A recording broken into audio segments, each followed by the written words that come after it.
começar a minha fala pedindo desculpas a vocês. Já são 10 para as 2. Estava prevista a minha chegada em Brasília de volta às 3h30 da tarde. E pelo que eu estou vendo, eu vou sair daqui 3 horas da tarde. Mas eu queria explicar para vocês uma coisa. Primeiro, esse ato, para mim, é um ato simbólico. E segundo, eu fiz questão de pedir para todos os meus ministros falarem, porque eu não governo sozinho. Eu governo com essa turma que está aqui, com outros que não estão aqui. E sempre é importante vocês saberem, as pessoas que trabalham comigo, porque não é fácil a gente reconstruir. Se algum de vocês já alugou uma casa, ou já comprou uma casa e teve que reformar, vocês aprenderam que fazer uma coisa nova é melhor do que reformar uma coisa velha. E nós pegamos esse país semi-destruído. E um exemplo dessa destruição foi a indústria naval. Um exemplo de destruição foi a cultura, foi os direitos humanos, foi o Ministério das Mulheres, não tinha Ministério dos Indígenas, tinha acabado praticamente quase o Ministério do Trabalho. Ou seja, se acabou quase tudo nesse país, porque as pessoas que estavam governando não tinham nenhuma preocupação com o país e nem com o povo brasileiro. A preocupação era contar 11 mentiras por dia. E muitas vezes o povo seguia as mentiras que eles contavam. Muitas vezes. Eu, na época, estava na Polícia Federal no Paraná, e eu fiquei lá 580 dias, e eu assistia vários depoimentos e vários jornalismos, ou seja, era impensável a gente viver num país onde o presidente da República fazia questão de contar 11 mentiras por dia, sem levar em conta a qualidade da mentira, sem levar em conta quem é que estava ouvindo aquelas mentiras. E vocês aprenderam uma lição, que eu espero que tenham aprendido de verdade, de que é muito mais fácil destruir do que construir. Essa é uma lição que tem que ficar na cabeça de todo mundo. Tem que ficar para a gente não permitir que aconteça outra vez. E quando eles querem destruir uma coisa, a primeira coisa que eles fazem é tentar tornar a história daquela pessoa que ele quer destruir uma história negativa. E vocês sabem quantas tentaram destruir a Petrobras. A Petrobras virou símbolo da corrupção. Vocês que estão de jaleco amarelo, muitas vezes tiveram problema de andar com esse jaleco na rua, de ser provocado, porque foi jogado em cima das costas dos trabalhadores também a responsabilidade de que a Petrobras era um bando de ladrão. Vocês sabem o que vocês passaram. E por conta disso, quando cria uma imagem negativa contra alguém, fica muito fácil destruir esse alguém. E vocês aqui nesse estado têm uma história muito verdadeira. Primeiro destruíram a imagem do Getúlio Vargas, levaram ele à morte e até hoje não provaram nada contra o Getúlio Vargas. É assim que acontecem as coisas na política, quando você tem um inimigo de extrema direita que não tem nenhum problema de ter sido responsável, pelo menos pela morte de metade dos 700 mil brasileiros e brasileiras que morreram por conta da Covid, por irresponsabilidade de jogar o povo contra a vacina, de vender remédios falsos e de contar mentira todo o santo dia na televisão. Isso você viveu. Isso você viveu. E a gente só pode enfrentar isso se a gente tiver de cabeça erguida. No Brasil, muitas vezes se fala o seguinte: quando tiver uma acusação contra você, submerge. A palavra mágica é submerge, ou seja, se esconde, não sai de casa, não aparece mais, porque se você aparecer, eles vão te destruir. E a pessoa que submerge é covarde. ou a pessoa que submete é culpado. Porque quem não deve tem que levantar a cabeça e ir para a luta e enfrentar eles em igualdade de condições. É por isso que eu estou aqui de cabeça erguida. E eu vim aqui simbolicamente. Esse ato poderia ter sido feito no Palácio do Planalto. Eu não precisaria vir aqui para juntar 500 pessoas ou 1000 pessoas. Eu vim aqui porque para mim é simbólico. Porque eu estive aqui em 2006. Eu estive aqui em 2008, eu estive aqui em 2010 e eu estive aqui em 2017, quando eu não era mais presidente, para discutir a quantidade de desemprego que causaram nessa cidade que vocês moram. E naquele tempo eu fiquei frustrado, porque eu imaginava que muito mais trabalhadores fossem participar do ato que nós convocamos.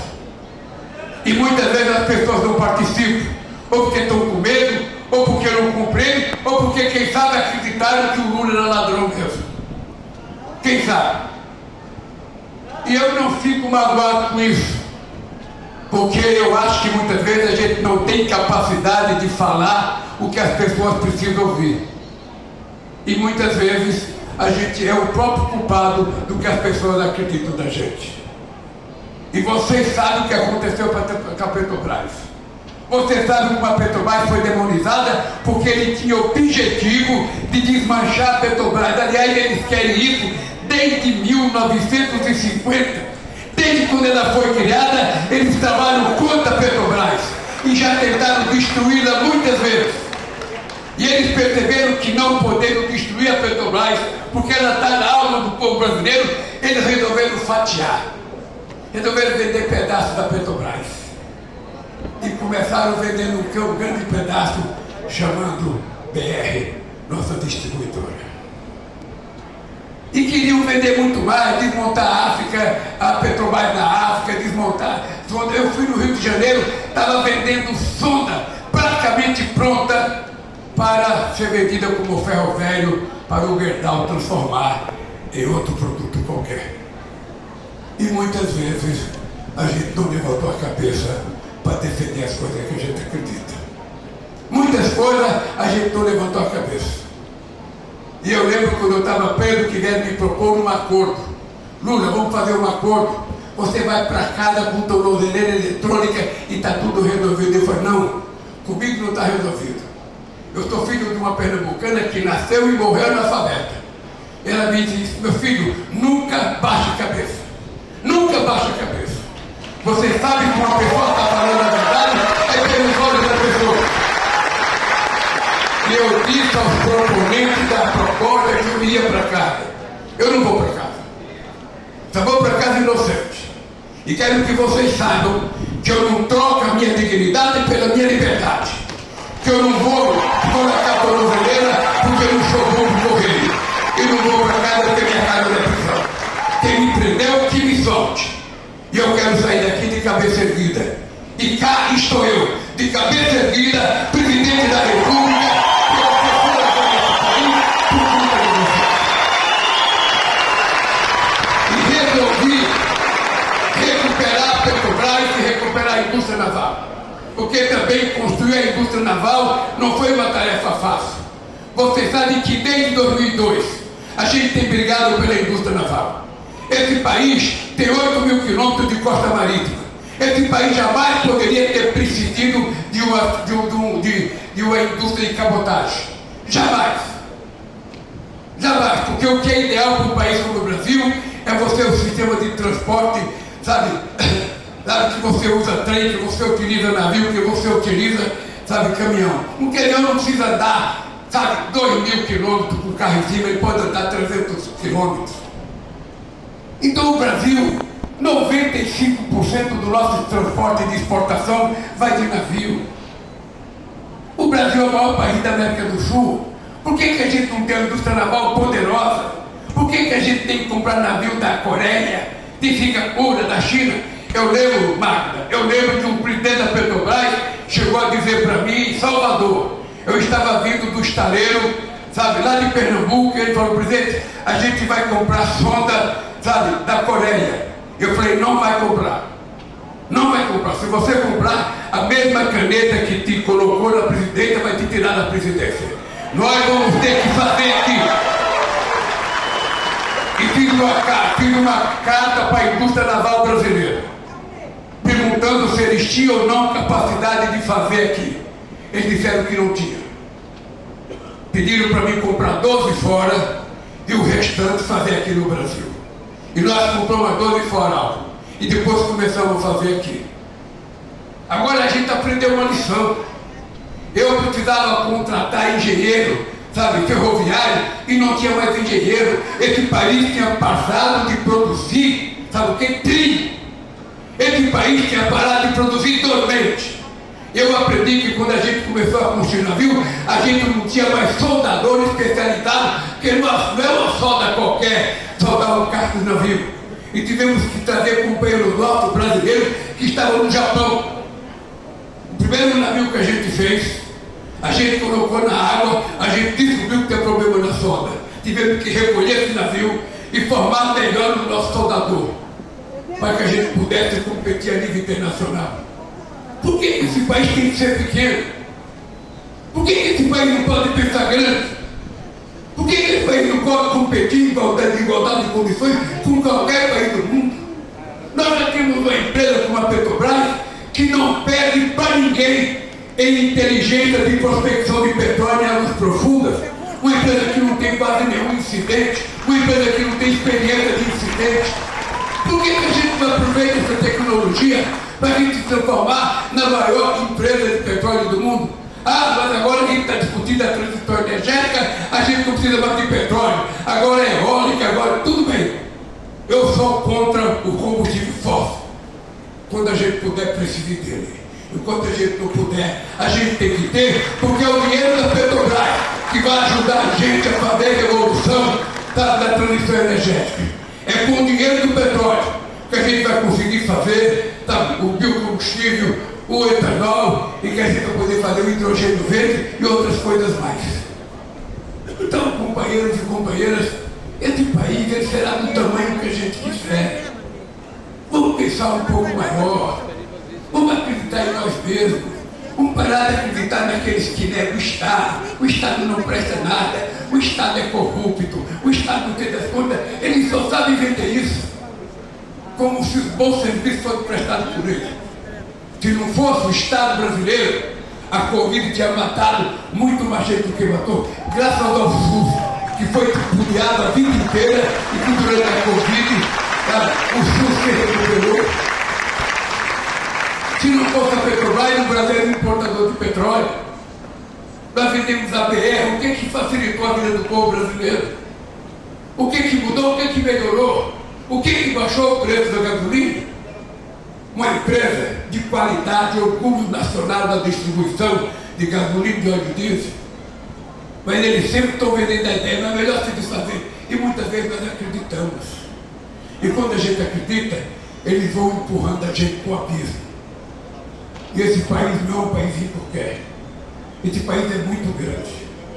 Eu sou teimoso. Eu sou teimoso. Eu digo todo mundo. Eu sou de um lugar que eu escapei da morte até 5 anos de idade. Na minha terra, quem não morrer de fome até 5 anos, vai durar 120 anos, meu querido. Eu passei a vida explicando o partido que eu criei. Por que a bandeira era vermelha?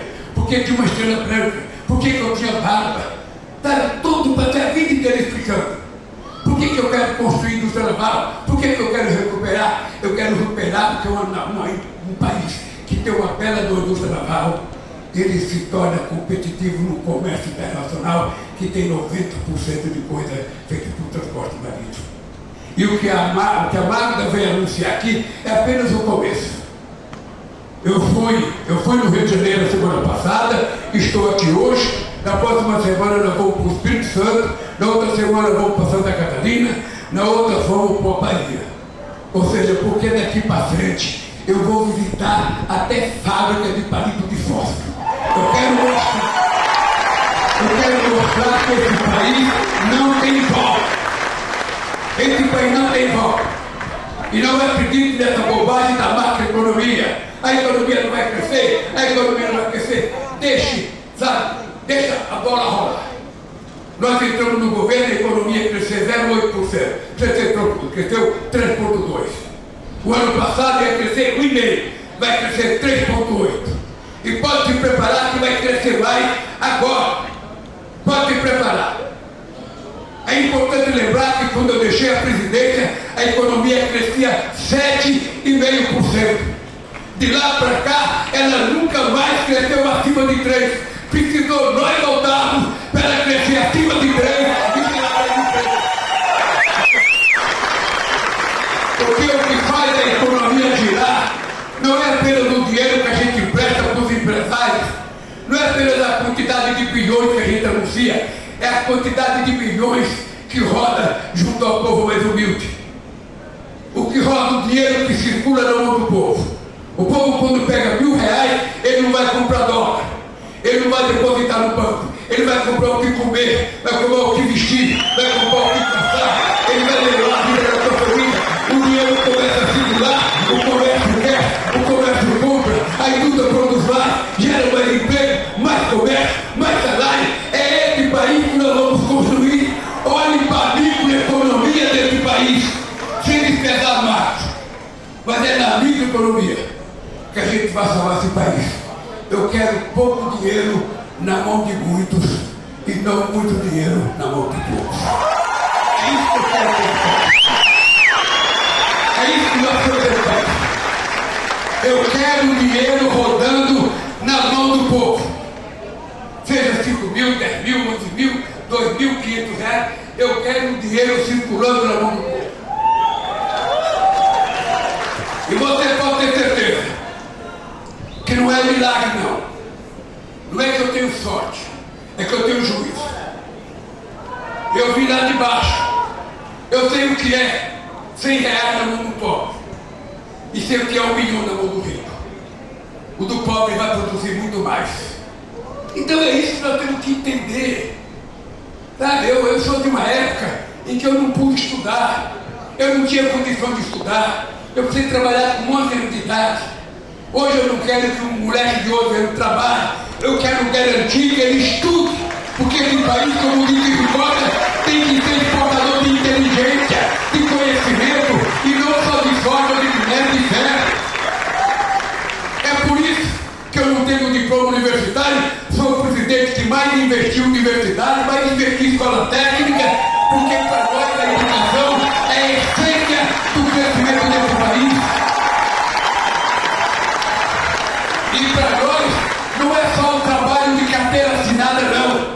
Porque hoje nós temos muita gente nesse país que não quer carteira assinada. Nós temos muita gente que quer ser empreendedor. Nós temos muita mulher que quer ser empreendedora. Nós temos muitos jovens que andam de bicicleta, de motocicleta, que não querem fazer numa fábrica, ganhar R$1.600 para trabalhar das 6 da manhã às 6 da tarde. Não. Ele prefere trabalhar em outra coisa, e nós precisamos garantir crédito para essas pessoas poder ser empreendedores, trabalhar por conta própria e viver sua vida dignamente. Ninguém quer ser mais escravo. As pessoas querem mais liberdade. As pessoas querem mais tranquilidade, e cabe ao Estado brasileiro garantir oportunidade e ao mesmo tempo discutir segurança. Porque também a pessoa acha, eu vou trabalhar por conta, eu não preciso do Estado. Mas quando tem uma dor de barriga, é o Estado que vai socorrer. Então é importante as pessoas compreenderem tudo isso. Por isso, companheiros e companheiras, eu quero que vocês saibam de uma coisa. Eu tenho mais 2 anos de mandato. E eu quero, sinceramente, eu quero que vocês comecem a fazer uma comparação entre tudo que nós estamos fazendo e tudo que foi feito no governo depois do golpe contra a cooperativa. Eu quero que vocês analisem. Eu não quero que vocês acreditem em mim. Eu não quero que vocês acreditem nem uma palavra minha. Estudem. Estudem a história do Brasil. Vocês que são gaúchos, isso aqui faz parte de uma parte da história desse país, como pessoas como Getúlio e como Brizola. Estudem a história desse país. E vocês vão perceber que tem 2 momentos na história desse país que o povo pobre foi tratado com decência. Primeiro com Getúlio, com com o salário mínimo e com a Petrobras. Segundo, no meu governo, colocando o pobre no orçamento da União para que ele tivesse direito de tomar café, almoçar e jantar, de colocar o pobre para fazer universidade, seja através do ProUni, seja através do CIES. Nós queremos que a filha da empregada doméstica, a filha de uma trabalhadora do estaleiro, a filha de uma diarista, que ela tenha a mesma oportunidade de disputar uma vaga com o filho da patroa dela e que veja o melhor. A gente não quer protecionismo para que o rico tenha tudo e o pobre não tenha nada. Nós queremos garantir oportunidade no mesmo banco da escola, que a gente vai ver que o meu dinheiro que faz a pessoa inteligente. O que faz a pessoa inteligente é ela comer as calorias da proteína necessária, tomar um bom café e ter uma família que viva em paz. Uma família mesmo. É esse país, companheiros, que eu estou proposto a construir. É esse país que é o meu compromisso de construir. Um país em que todos têm o direito a evoluir. Eles pensam que o Lula só gosta de pobre. Não. Eu gosto de fazer o pobre deixar de ser pobre. É isso que eu gosto. Eu gosto de fazer o pobre deixar de ser pobre. Porque tem gente que pensa que nós gostamos de comer mal. Só gostamos de carne de segunda. Que a gente vai na feira depois da meio-dia porque é mais barato, na xepa, tudo amassado. Até o ovo é apertado antes da gente chegar. Não! A gente quer comer bem. A gente quer estudar bem. A gente quer morar bem. A gente quer trabalhar e ter um salário digno. A gente quer educar o filho da gente numa escola de qualidade. É por isso que nós estamos fazendo a escola de tempo integral. É por isso que nós vamos alfabetizar as crianças até o segundo ano do ensino fundamental, para que ele possa progredir na vida. É por isso que nós criamos o pé de meia. Vai ser da poupança para 4 milhões de jovens que desistiu da escola para poder trabalhar. Não, você não vai trabalhar, você vai estudar, porque você tem o direito de ser doutor também. Você tem o direito de se formar naquilo que você quiser. E é por isso que a gente criou o pé de meia. E criamos um pé de meia para professor também. Porque ninguém quer ser mais professor. Então a gente está estudando os melhores alunos do Enem. Aqueles que tiveram acima de 650 pontos, que quiserem ser professores, também vão ter uma bolsa para que eles possam ser professores e a gente melhorar a qualidade da educação. Depois que tudo isso acontecer, eu posso morrer tranquilo. Como eu tenho um pacto com Deus, eu falo com Deus todo dia, eu não quero ir para o céu agora. Deixa a minha vaga lá. Eu gosto aqui na terra. Eu gosto de fazer as coisas que nós estamos fazendo. E eu sei da nossa responsabilidade, companheiro. Eu sei. Esse estaleiro vai voltar a funcionar. Esses empregos não só amanhã não. Vai demorar uns meses para esse emprego começar, porque tem que estruturar tudo para começar a montar outra vez as coisas. Porque isso aqui foi sendo destruído. Mas eu quero que vocês saibam. O que nós estamos fazendo aqui é de verdade. O que a Magna falou é de verdade. Os que Benito falaram é de verdade. Porque para nós a verdade vai ter que destruir a mentira. Porque senão a gente não sabe a qualidade dos nossos filhos. E eu não quero que meu filho seja algoritmo. É por isso que nós proibimos o celular na escola. Eu quero que meu filho seja humanista e não algoritmo. E é por isso que nós vamos